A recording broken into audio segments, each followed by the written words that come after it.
ದೊಡ್ಡ ದೊಡ್ಡ ಶ್ರೀಮಂತರ ಕುಟುಂಬದಲ್ಲಿ ಒಂದು ಸಂಸ್ಕೃತಿ ಇದೆ ನಮ್ಮಲ್ಲಿ. ಅವ್ರಿಗೆ ನಾನು ಹೋಲಿಕೆ ಮಾಡಬಾರದು.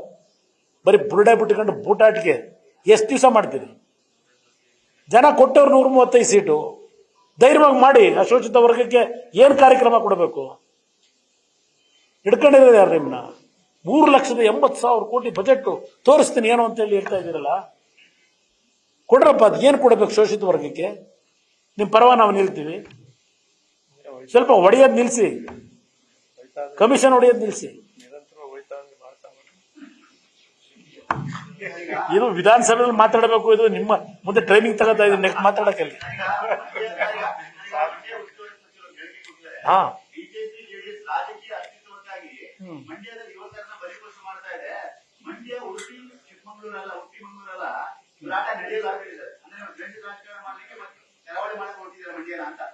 ನಾನಲ್ಲ, ಅವ್ರು ಮಾಡಕ್ ಹೊರಟಿರೋದು. ಅದನ್ನೇ ಕಾಂಗ್ರೆಸ್ನವ್ರಿಗೆ ಹೇಳ್ತಾ ಇರೋದು ನಾನು. ಯಾಕೆ ಮಂಡ್ಯದಲ್ಲಿ ಈ ಮಟ್ಟಕ್ಕೆ ಪ್ರಾರಂಭ ಆಗಿದೆ? ಅಷ್ಟೊಂದು ಕೇಸರಿ ಶಾಲ್ ಕಾಣ್ತಾವಲ್ಲ ನಮ್ಮ ಯುವಕರ ಹೆಗಲ ಮೇಲೆ. ಅಪ್ಪ, ನಿಮ್ಮ ತಪ್ಪುಗಳು ಕಂಡ್ರಪ್ಪ ಕಾರಣ. ಮಂಡ್ಯ ಜಿಲ್ಲೆನ ಇನ್ನೊಂದು ಕರಾವಳಿ ಮಾಡಕ್ ಹೊರಟಿರೋರು ನೀವುಗಳು. ಜನ ಅಲ್ಲಿ ಅತ್ಯಂತ ಸೌಮ್ಯ ಸ್ವಭಾವದ ಜನ, ಮುಗ್ಧ ಜನ ಅವರು. ಗೊತ್ತಿದೆ ನನಗೂ. ನಾನು ಹಳ್ಳಿ ಸುತ್ತಿದ್ದೀನಿ ಮಂಡ್ಯದಲ್ಲಿ. ಲಾಠಿ ಏಟ್ ಕೊಟ್ರಲ್ಲಪ್ಪ ನಿನ್ನೆ ಸಿದ್ದರಾಮಯ್ಯ. ಕೇಳ್ತೀನಿ, ಆಯ್ತಪ್ಪ, ಇಲ್ಲೆಲ್ಲೋ ಯಾರೋ ಕಲ್ಲು ಹೊಡೆದ್ರು, ಪೊಲೀಸ್ನವ್ರು ಹೊಡೆದು ಬಿಟ್ರು, ಲಾಠಿ ಹೊಡೆದ್ರಿ. ಅಲ್ಲೆಲ್ಲೋ ನೀವು ಹಿಂದೆ ಮುಖ್ಯಮಂತ್ರಿ ಇದ್ದಾಗ ಆ ಹುಬ್ಳಿ ಒಳಗೆ ಮಾದಾಯಿ ನೀರಿನ ವಿಷಯದಲ್ಲಿ ಹೋರಾಟ ಮಾಡ್ತಿದಾರಲ್ಲ ರೈತರು, ಊರ್ ಖಾಲಿ ಮಾಡಿಸ್ಬಿಟ್ರೆ ಹೊಡೆದು ಆ ಹೆಣ್ಮಕ್ಳಿಗೆಲ್ಲ. ಇದು ನಿಮ್ಮ ಸಂಸ್ಕೃತಿ. ಇದು ಮಾಡೇ ಇವತ್ತು ಬಿಜೆಪಿನ ಬೆಳೆಸ್ತಿರೋದು ನೀವು, ನಾವಲ್ಲ. ಇರಲಿಲ್ಲ. ನನ್ನ ಅಭಿಪ್ರಾಯದಲ್ಲಿ ಮೊನ್ನೆ ದಿನ ಲಾಠಿ ಚಾರ್ಜ್ ಅವಶ್ಯಕತೆ ಇರಲಿಲ್ಲ. ನಾನು ಇವತ್ತು ಅದಕ್ಕೆ ಹೇಳ್ತಾ ಇದ್ದೇನೆ, ಜಿಲ್ಲಾಧಿಕಾರಿಗೆ ನಾನು ಎಷ್ಟು ಬಾರಿ ಫೋನ್ ಮಾಡಿದ್ದೇನೆ. ನಾನು ಅವತ್ತು ಹೋಗಲಿಲ್ಲ, ನಾನು ಆ ಸ್ಪಾಟ್ಗೆ ಹೋಗಲಿಲ್ಲ. ಅವತ್ತು ಅಶೋಕ್ ಹೋದ್ರು, ನಾನು ಅವತ್ತು ಹೋಗಲಿಲ್ಲ. ನಾನು ಅಧಿಕಾರಿಗೆ 5 ಬಾರಿ ಹೇಳಿದೆ, ಜಿಲ್ಲಾಧಿಕಾರಿಗೆ ಫೋನ್ ಮಾಡಿದ್ದೇನೆ, ಕಾಲರ್ ಲಿಸ್ಟ್ ತೆಗೆಸಿ ಅಡ್ವೈಸ್ ಮಾಡಿದ್ದೀನಿ ಅವರಿಗೆ, ಜಿಲ್ಲಾಧಿಕಾರಿಗೆ. ತಕ್ಷಣ ಕ್ರಮ ತಗೊಳ್ಳಿ, ಅಲ್ಲಿ ಶಾಂತಿ ವಾತಾವರಣ ತರಲಿಕ್ಕೆ. ನಿಮ್ಮ ಪೊಲೀಸ್ ಅಧಿಕಾರಿಗಳನ್ನ ಇಟ್ಟು ಈ ದಬ್ಬಾಳಿಕೆ ಮಾಡ್ಕೋಬೇಡಿ, ಪೆಟ್ಟು ತಿಂತೀರಿ ಅಂತ ಹೇಳಿದೆ ಜಿಲ್ಲಾಧಿಕಾರಿಗೆ.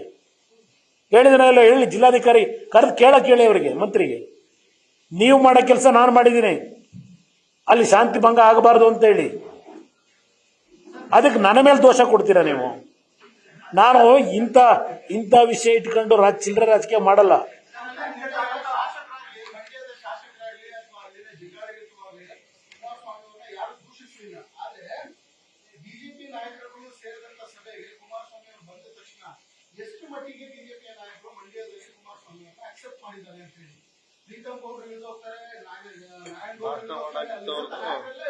ಈಗ ನನ್ನ ಉದ್ದೇಶ ಅಲ್ಲಿ ಹೋಗಿದ್ದು ಯಾವುದೇ ಅಹಿತಕರ ಘಟನೆಗಳಾಗದೆ ಅಲ್ಲಿ ಒಂದು ಶಾಂತಿ ಭಂಗ ತರತಕ್ಕಂಥ ದೃಷ್ಟಿಯಿಂದ ನಾನು ಹೋಗಿದ್ದೇನೆ. ಅಲ್ಲಿ ಯಾರಿದ್ರು ಯಾರಿರಲಿಲ್ಲ ನನ್ನ ಪ್ರಶ್ನೆ ಇರಲಿಲ್ಲ. ಅವರೇ ಹೇಳಿದಂತ ರೀತಿಯಲ್ಲಿ ಮಂಡ್ಯ ಜಿಲ್ಲೆಯ ಜನ ನಮ್ಮನ್ನು ಬೆಳೆಸಿದ್ದಾರೆ. ಆ ಜಿಲ್ಲೆಯ ಜನಕ್ಕೆ ಯಾರಾದ್ರೂ ಒಬ್ಬ ಸಾಮಾನ್ಯ ಪ್ರಜೆಗೆ ಅನ್ಯಾಯ ಆದರೂ ಅವ್ರಿಗೆ ರಕ್ಷಣೆಗೆ ಹೋಗ್ತಕ್ಕಂಥದ್ದು ನನ್ನ ಕರ್ತವ್ಯ ಇದೆ ಅಂತಕ್ಕಂಥ ಸಾಮಾನ್ಯ ತಿಳುವಳಿಕೆ ಇಟ್ಕೊಂಡಿದ್ದೇನೆ. ಅದರಿಂದ ನನಗೆ ಇವರು ಯಾರಿಂದೂ ಸರ್ಟಿಫಿಕೇಟ್ ಬೇಕಿಲ್ಲ. ನಾನು ಜನತೆಗೆ ಅನ್ಯಾಯ ಆದಾಗ ಅವ್ರ ಪರವಾಗಿ ರಕ್ಷಣೆ ಕೊಡ್ಲಿಕ್ಕೆಲ್ಲ ಹೋಗಿದ್ದೇನೆ ಹೊರತು ಬೆಂಕಿ ಹಚ್ಚ ಕೆಲಸಕ್ಕೆ ನಾನು ಹೋಗಿಲ್ಲ. ನಾನು ನಿನ್ನೆನೂ ಸಹ ಯಾವುದೇ ರೀತಿಯ ಸಂಘರ್ಷಕ್ಕೆ ಒಳಗಾಗ್ತಕ್ಕಂಥ ಮಾತುಗಳನ್ನ ಹೇಳಿಲ್ಲ. ನಿಮ್ಮ ಅಧಿಕಾರಿಗಳ ವೈಫಲ್ಯಗಳನ್ನ ಸರಿಪಡಿಸ್ಕೊಳ್ಳಿರ್ತಕ್ಕಂಥ ಸಲಹೆ ಕೊಟ್ಟು ಬಂದಿದ್ದೇನೆ. ನೆನ್ನೆ ಸಭೆಯಲ್ಲಿ 13 ನಿಮಿಷ ಮಾತನಾಡಿದ್ದೇನೆ. ನೆನ್ನೆ ಸಭೆಯಲ್ಲಿ 13 ನಿಮಿಷದಲ್ಲೂ ನಾನು ನೀವು ಯಾವ ರೀತಿ ನಡ್ಕೊಂಡ್ರಿ, ನಾನು ಹೇಳಿದಂಥ ಸಲಹೆಗಳನ್ನು ಯಾವ ರೀತಿ ತಿರಸ್ಕಾರ ಮಾಡ್ಕೊಂಡ್ರಿ, ಅದರ ಪ್ರತಿಫಲ ಇದು ಅಂತಕ್ಕಂಥದ್ದನ್ನು ಹೇಳಿ ಬಂದಿದ್ದೇನೆ.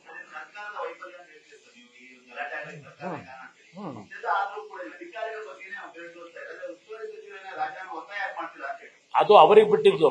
ಅವರೆಲ್ಲ ದೊಡ್ಡವರು ಅವರೆಲ್ಲ. ಈಗ ನಾವು ಅವರಿಂದ ಕೆಲವು ಸಲಹೆ ತಗೋಬೇಕಾಗಿದೆ. ಬೆಳೆದು ಬಿಟ್ಟವ್ರೆ, ಅನುಭವಿಸ್ತರು, ಅವರಿಂದ ಅನುಭವ ಪಡಿಬೇಕು ನಾವೀಗ. ಆ ಪರಿಸ್ಥಿತಿ ನಾವಿದ್ದೀವಿ. ಅರೆ ನಮ್ಮನೆ ನನ್ನ ಪಾರ್ಟ್ನರ್ಸಿಗ ಅವರು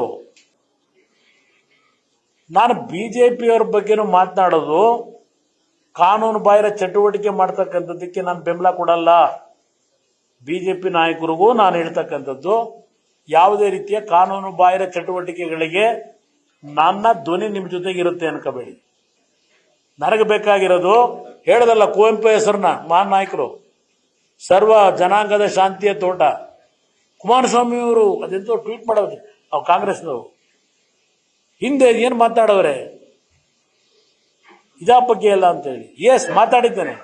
ಇವತ್ತು ನಂದು ಅದೇ ಸ್ಟ್ಯಾಂಡೇ. ಹೇಳಿದ್ದಾರಲ್ಲ, ಪಾಪ ಜನಗಳ ಕಷ್ಟದಲ್ಲಿದ್ದಾರೆ, ಜನಗಳ ಕಷ್ಟ ಸುಖ ಕೇಳಕ್ ಬರಬೇಕಾಗಿತ್ತು. ಪಾಪ ಏನು ಸಿದ್ದರಾಮಯ್ಯ ಹೇಳ್ತಾವ್ರೆ, 540 ಕೋಟಿ ಪರಿಹಾರ ಕೊಟ್ಬಿಟ್ಟಿದ್ದೀನಿ ಅಂತ. ತೆಗೀರಿ, 29 ಲಕ್ಷಕ್ಕೆ ಎಷ್ಟಾಯ್ತದೋ ಒಂದೊಂದು ರೈತ ಕುಟುಂಬಕ್ಕೆ 1800 ರೂಪಾಯಿ. ಏನು ರೈತರು ಭಿಕ್ಷೆ ಬೇಡಕ್ಕೆ ನಿಮ್ಮ ಹತ್ರ ರಜೆ ಹಾಕೊಂಡವ್ರ ಈ ಸರ್ಕಾರದ ಮುಂದೆ? ಮಾತೆತ್ತರದಿಂದಲೂ ನರೇಂದ್ರ ಮೋದಿ ಹತ್ರ ದುಡ್ಡು ತರಿಸಿ ಅಂತೆ. ನರೇಂದ್ರ ಮೋದಿ ಹತ್ರ ತರಿಸೋಣ, ಆಮೇಲೆ ದುಡ್ಡನ್ನ. ಮೊದಲು ನೀವು ದುಡ್ಡು ಹೊಡೆಯೋದು ನಿಲ್ಲಿಸಿ, ಲೂಟಿ ಹೊಡೆಯೋದನ್ನ ಸರಿಯಾದ ರೀತಿ ಇರ್ತಕ್ಕಂಥ ಜನಗಳ ದುಡ್ಡನ್ನು ಹಂಚಿ. ಈಗ ರಾಜಕೀಯ ಇನ್ನೊಂದು ಫೈನಲ್ ಆಗಿ ಹೇಳ್ಬಿಡ್ತೀನಿ, ಫೈನಲ್ ಆಗಿ ಒಂದು, ಇವರು ಪದೇ ಪದೇ ಕಾಂಗ್ರೆಸ್ ನಾಯಕರು ಅಯೋಧ್ಯೆ ವಿಷಯದಲ್ಲಿ ರಾಜಕೀಯ ಮಾಡ್ತಾರೆ. ನರೇಂದ್ರ ಮೋದಿ ಅವರು ರಾಜಕೀಯ ಬಳಕೆ ಮಾಡ್ಕೊಂಡ್ರು ಅಯೋಧ್ಯೆ ವಿಷಯನ ಅಂತ ಹೇಳ್ತಾರಲ್ವಾ. ಈಗ ನಾನು ಅಯೋಧ್ಯೆ ವಿಷಯದಲ್ಲಿ ರಾಮ ಮಂದಿರ ಕಟ್ಟಬೇಕಾದ್ರೆ ನಾನೊಂದು ಬಾರಿ ಕೇಳಿದ್ದೇನೆ, ಹಣ ಸಂಗ್ರಹ ಏನ್ ಮಾಡ್ತಾ ಇದ್ದೀರಿ, ಏನು ಹಣ ಸಂಗ್ರಹ ಆಯಿತು ಜನಗಳ ಮುಂದೆ ಇಡಿ ಅಂತ ನಾನು ಹೇಳಿದ್ದೇನೆ. ನಾನು ಅಟ್ಯಾಕ್ ಮಾಡಿದ್ದೇನೆ ಆ ಸಂದರ್ಭದಲ್ಲಿ. ಎಷ್ಟು ಹಣ ಸಂಗ್ರಹ ಆಗಿದೆ ಜನಗಳ ಮುಂದೆ ಪಾರದರ್ಶಕವಾಗಿ ಇಡಬೇಕು ಅಂತ, ಜನಗಳ ದುಡ್ಡು ಅಂತ. ಇವತ್ತು ಇವ್ರು ಹೇಳ್ತಾವ್ರಲ್ಲ ಮಾತಿಗೆ ನರೇಂದ್ರ ಮೋದಿ ಅವರು ರಾಜಕೀಯ ಮಾಡ್ತಾರೆ ಅಂತ ಹೇಳಿ. ನೀವೇನು ರಾಜಕೀಯ ಮಾಡ್ತಾ ಇದ್ದೀರಿ? ಅಲ್ಲಾದ್ರೂ ಅಯೋಧ್ಯೆನಲ್ಲಿ ರಾಮ ಮಂದಿರ ಕಟ್ಟಿರೋದು ದೇಶದ ರಾಮನ ಬಗ್ಗೆ ನಂಬಿಕೆ ಇರ್ತಕ್ಕಂಥ ಕುಟುಂಬಗಳು ದೇಣಿಗೆ ಕೊಟ್ಟವ್ರೆ. ದೇಣಿಗೆ ಕೊಟ್ಟು ಈ ರಾಜ್ಯದ ದೇಶದ 140 ಕೋಟಿ ಜನದಲ್ಲಿ ಹಲವಾರು ಜನ ರಾಮನ ಬಗ್ಗೆ ನಂಬಿಕೆ ಇಟ್ಟುಕೊಂಡಿರ್ತಕ್ಕಂಥವ್ರು ದುಡ್ಡು ಕೊಟ್ಟು ಮಂದಿರ ಕಟ್ಟಿರೋದಲ್ಲಿ ಪ್ರತಿಷ್ಠಾಪನೆ ಸಂಸ್ಥೆಯಿಂದ, ರಾಮ ಟ್ರಸ್ಟ್ನಿಂದ. ನೀವಿಲ್ಲ 5 ಗ್ಯಾರಂಟಿ ಸಿದ್ದರಾಮಯ್ಯ ನುಡಿದಂತೆ ನಡೆದಿ. ಆ 5 ಗ್ಯಾರಂಟಿ ಕೊಡಬೇಕಾದ್ರೆ, ಘೋಷಣೆ ಮಾಡಬೇಕಾದ್ರೆ, ಆ ದುಡ್ಡು ಕೊಡಬೇಕಾದ್ರೆ ದುಡ್ಡನ್ನ ಸೋನಿಯಾ ಗಾಂಧಿ ಕರ್ಕೊಂಬಂದು ಕಾರ್ಯಕ್ರಮ ಮಾಡಬಹುದು, ಪ್ರಿಯಾಂಕಾ ಗಾಂಧಿ ಕರ್ಕೊಂಬಂದು ಮಾಡಬಹುದು ಕಾರ್ಯಕ್ರಮ, ರಾಹುಲ್ ಗಾಂಧಿ ಕರ್ಕೊಂಬಂದು ಕಾರ್ಯಕ್ರಮ ಮಾಡಬಹುದು. ಇದು ರಾಜಕೀಯ ಅಲ್ವಾ? ಈ ದುಡ್ಡು ಯಾರ್ದು? ನೀವು ರಾಜಕೀಯ ಮಾಡ್ಕೊಂಡು ಮಾಡ್ತಿರಲ್ಲ, ನುಡಿದಂತೆ ನಡೆದಿದ್ದೇವೆ. 5 ಗ್ಯಾರಂಟಿ ಇದು ಯಾರು ದುಡ್ಡು? ಒಂದೇ ನಿಜ, ಅದು ಬಿಡಿ, ಅದು ಈ ಚುನಾವಣೆ ಆದ್ಮೇಲೆ ಗೊತ್ತಾಯ್ತು ಅವ್ರದೆಲ್ಲ. ಈಗ ಇಲ್ಲಿ ಪ್ರಶ್ನೆ, ಈ ರಾಜ್ಯದ ಜನತೆಯ ತೆರಿಗೆ ಹಣ ಈ 5 ಗ್ಯಾರಂಟಿ ಕೊಡ್ತಾ ಇರೋದು ನೀವು. 5 ಗ್ಯಾರಂಟಿ ರಾಜ್ಯದ 6.5 ಕೋಟಿ ಜನತೆಯ ಬೆವರು ಸುರಿಸಿರ್ತಕ್ಕಂಥ ತೆರಿಗೆ ಹಣ ಇದು. ಇದನ್ನು ಮಾಡೋದಕ್ಕೆ ರಾಜಕೀಯ ಮಾಡ್ತಾ ಇಲ್ವಾ ನೀವು? ಇದನ್ನು ಮಾಡ್ಲಿಕ್ಕೆ ರಾಹುಲ್ ಗಾಂಧಿ ಯಾರಿಲ್ಲಿ ಬರ್ಲಿಕ್ಕೆ, ಆ ಕಾರ್ಯಕ್ರಮ ಉದ್ಘಾಟನೆ ಮಾಡ್ಲಿಕ್ಕೆ? ಜನಗಳ ದುಡ್ಡು ಇದು. ಅದಕ್ಕೆ ಹೇಳ್ತೀರಿ ನೀವು ಅಯೋಧ್ಯೆ ಮಂದಿರ ಕಟ್ಟಿರೋದನ್ನ ರಾಜಕೀಯವಾಗಿ ಬಳಕೆ ಮಾಡ್ಕೊಳ್ಳೋಕೆ, ದುರ್ಬಳಕೆ ಮಾಡ್ಕೊಂಡ್ರು ಅಂತ ಹೇಳ್ತಾ ಇದ್ರು. ಅವ್ರು 50 ವರ್ಷದ ಹೋರಾಟ ಅವರದು, ಬಿಜೆಪಿ ಅವ್ರದ್ದು. ನಿಮ್ಮದು ಇಲ್ಲೇ ಆ ಹೋರಾಟ, ಅಧಿಕಾರ ಹಿಡಿಯಕ್ಕೆ ಹೋರಾಟ ಇದು.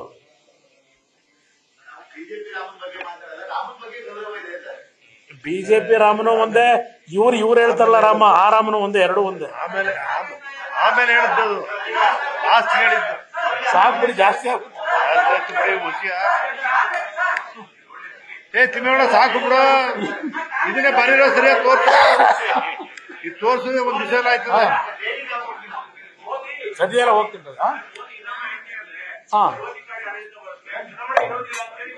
ಖರ್ಗೆ ಅವರಿಗೆ ಕನಸೆಲ್ಲ ಬಿದ್ದಿದೆ.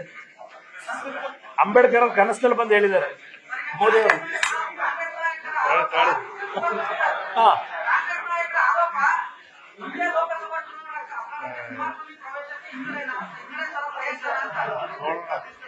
ಎಲ್ಲ ಇನ್ನು ಯಾರ್ಯಾರ ಹಣೆ ಬರ, ಯಾರು ಏನು ಬರ್ದವ್ರು ಯಾರಿಗೂ ಮೇಲೊಬ್ಬ ಕಾಯ್ತವನೆ ಬರೆಯಕ್ಕೆ.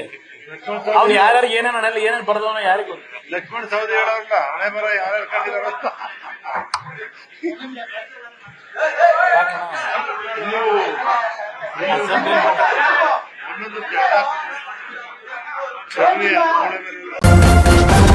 ನ್ಯೂಸ್ ಫಸ್ಟ್ ನಿರ್ಭೀತಿಯಿಂದ ನಿಮ್ಮ ಪರವಾಗಿ.